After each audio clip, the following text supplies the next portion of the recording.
Stabilize! I will have order!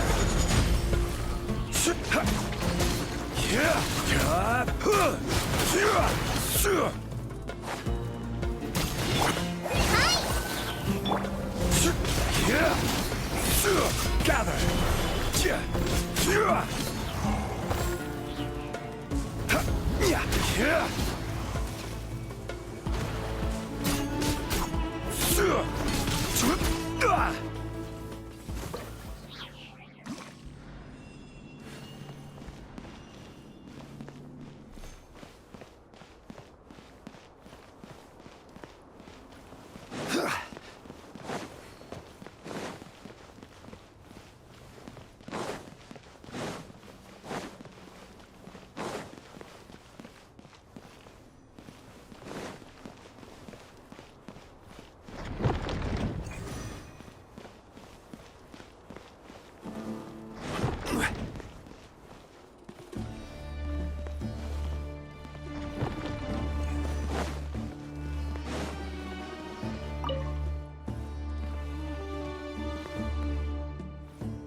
A sight to see.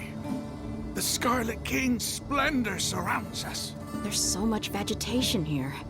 It's different than what I expected. Sure are a lot of plants for a desert. That's what I call divine providence of the Scarlet King.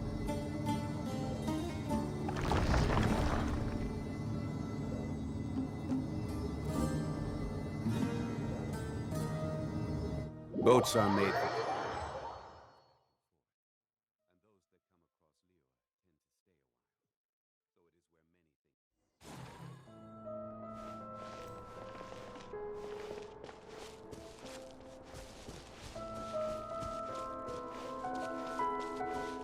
It's getting brighter! Oh, it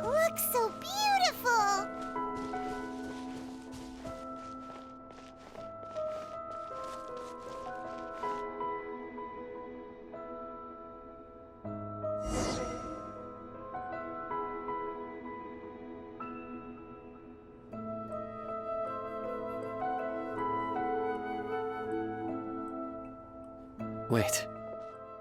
What's that?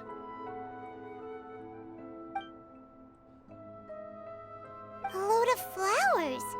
And it looks like there's something among them. These are Scarlet King runes. They left something behind. Yes. It's an elegy written in an ancient script. What does it say? Here lies our faithful priest Kasala. His wisdom is a miracle among the people, deserving of high praise and admiration. You can read ancient Scarlet King script? Of course. Every student needs to master at least 20 languages before they graduate. He's not serious, right? There's still something off about this place. The elemental energy here is too concentrated. The scent of life. Is it trying to tell us something? Is this it? Analyzing.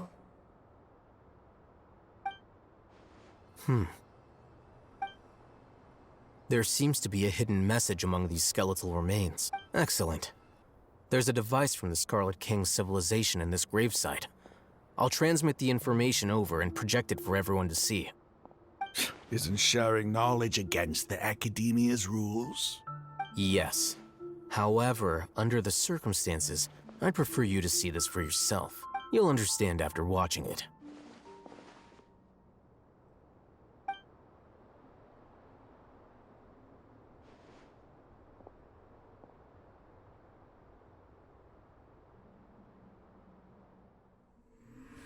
Civilization is born of knowledge, but so too can knowledge be its demise.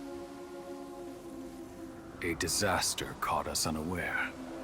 It was knowledge that did not belong to this world.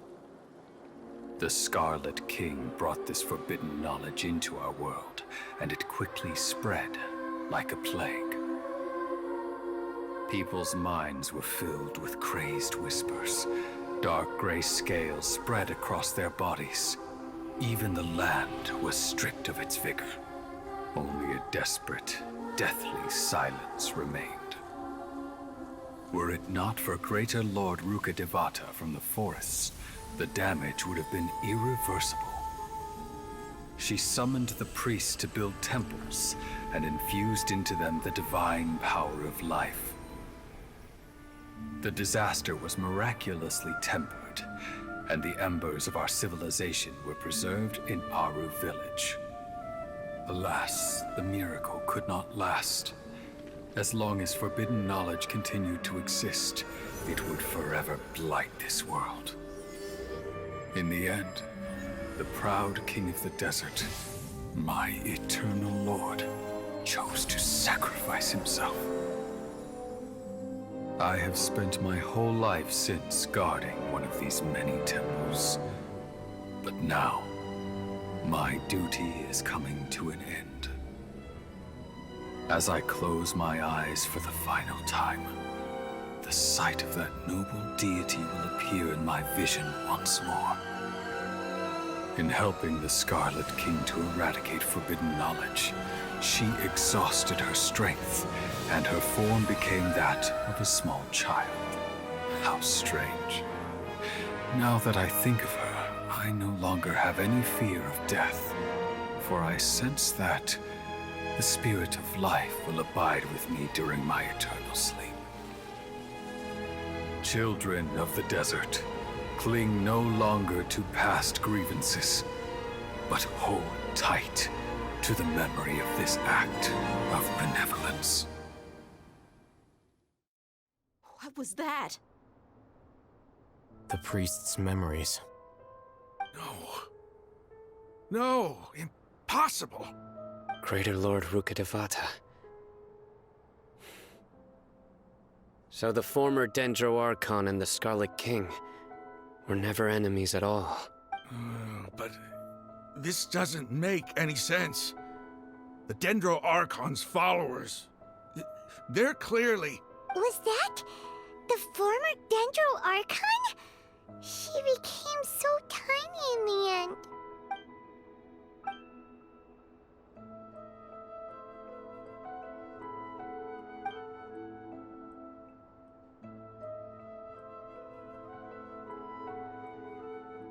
You might be distrustful of the Akasha, but there's no reason for you to doubt the Scarlet King's technology. You've just witnessed his priest's last words. I've never heard about any of this before.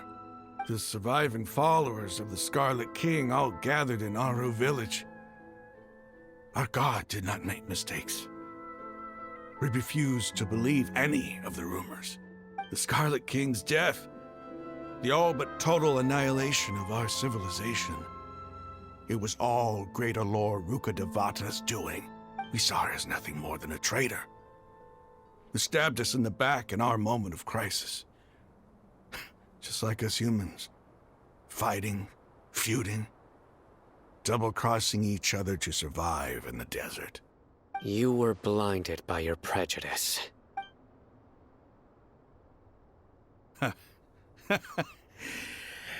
If I hadn't seen this for myself, if I hadn't witnessed his last words with my own eyes, ears, and heart, how could I ever begin to accept this? The truth is so far from what I've always known. Am I really supposed to believe that after all these years, all this time seeking revenge, suddenly now my enemy is my savior? Raman, that's enough. Give it a rest. You're starting to make a fool of yourself. Dia, tell me. My Eremites and I, what are we even fighting for?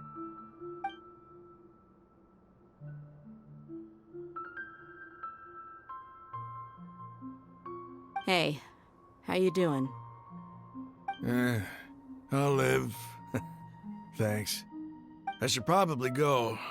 Can't just stay here forever. What's your next move gonna be? Oh, I know what you're going to ask. I feel deeply ashamed of everything I've done. You'll get everything you're asking for, but please, give me some time. After everything that's happened here today, somehow I need to explain it to the others. It's not gonna be easy. Well, I guess that's for me to deal with. Dia, this is where our camp's located. Make a note of it. When would be a good time for us to go? Tomorrow, I'll convince everyone that we're all on the same side. And I'll return every last one of your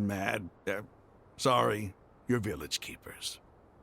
We'll share our other resources with you too. You seem to finally understand that our true enemy is the sages. Yes.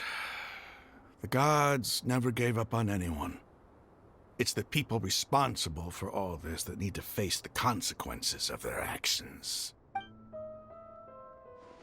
That must have been rough, but he seems to have figured things out now. Ramon's no fool. Being the leader of your own faction in the desert is no easy feat. It's too bad he was held back by his belief in the Scarlet King. But now that that's changed, I guess we have a few more people on our side. The outcome, at least, is favorable. We should get going too. Let's head back, have a proper meal, and a nice, long sleep. We'll need all our energy tomorrow.